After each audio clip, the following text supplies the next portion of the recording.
Assalamualaikum warahmatullahi wabarakatuh. Perkenalkan, kami dari kelompok 3 yang beranggotakan saya sendiri Nur Alisa dan teman saya ada Meli Andriani, Rahmadanatun Hidayah, dan Yohangga Pramudia. Materi dari kelompok kami yaitu harmonisasi penggunaan ruang. Harmonisasi penggunaan ruang.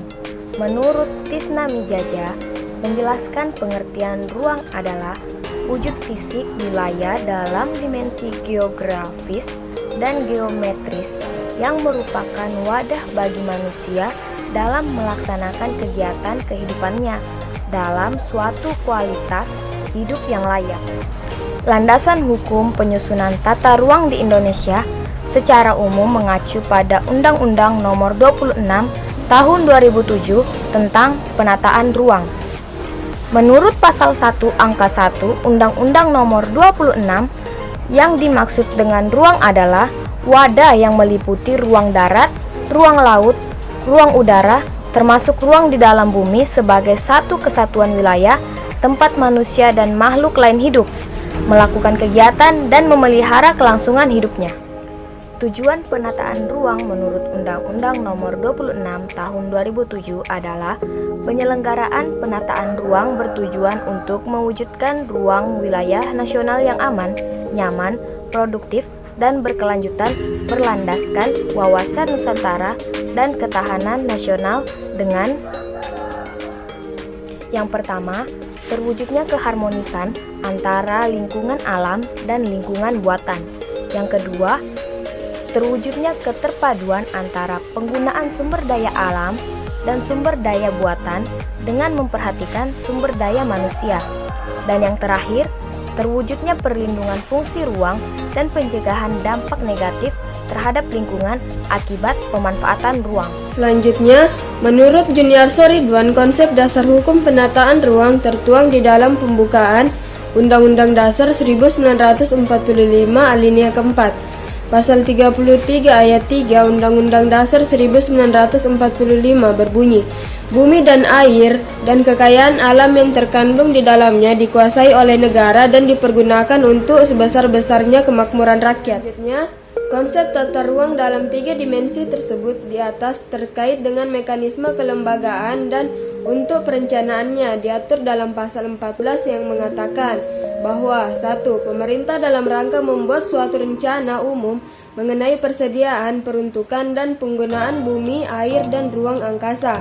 Kedua, berdasarkan rencana umum tersebut, Pemda mengatur persediaan, peruntukan, dan penggunaan bumi, air, dan ruang angkasa. Selanjutnya, pasal 15 mengatur tentang pemeliharaan tanah, termasuk menambah kesuburannya serta mencegah kerusakan yang merupakan kewajiban bagi setiap orang.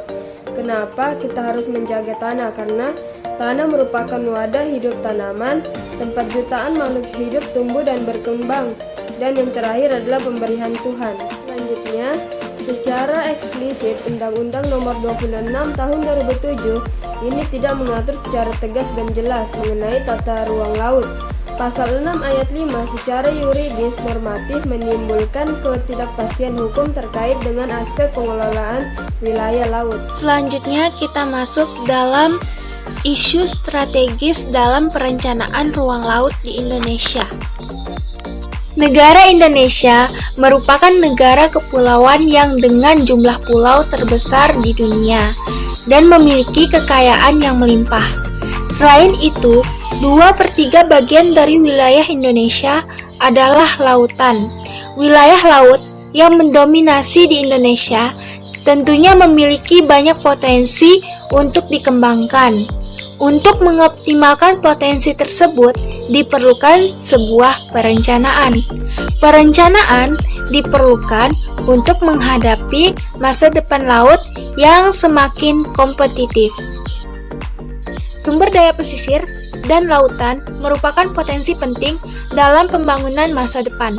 Dengan berbagai kekayaan, keanekaragaman hayati dan lingkungan, sumber daya tersebut memiliki nilai ekonomis dan ekologis yang tinggi, guna menjamin keberlanjutan dari sumber daya tersebut.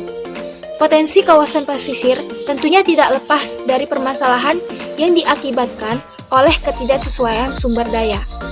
Adanya tuntutan terhadap pemenuhan kebutuhan sepihak menjadikan timbulnya permasalahan dalam hal pemanfaatan. Untuk menyelesaikan permasalahan tersebut, diharapkan adanya pengelolaan dan pemanfaatan wilayah pesisir dan pulau-pulau kecil yang terpadu. Serta diperlukan kebijakan yang tegas oleh seluruh pihak yang terkait, baik itu dari pemerintah, swasta maupun masyarakat di lingkungan sekitar, sehingga terbangun kerjasama mengenai pentingnya melindungi keberadaan ekosistem laut agar daya dukung dan kelestarian fungsi lingkungan laut dapat dipertahankan. Konsep wilayah konservasi kelautan yang disebut kawasan konservasi perairan yang telah diterapkan secara global yaitu Marine Protect Area.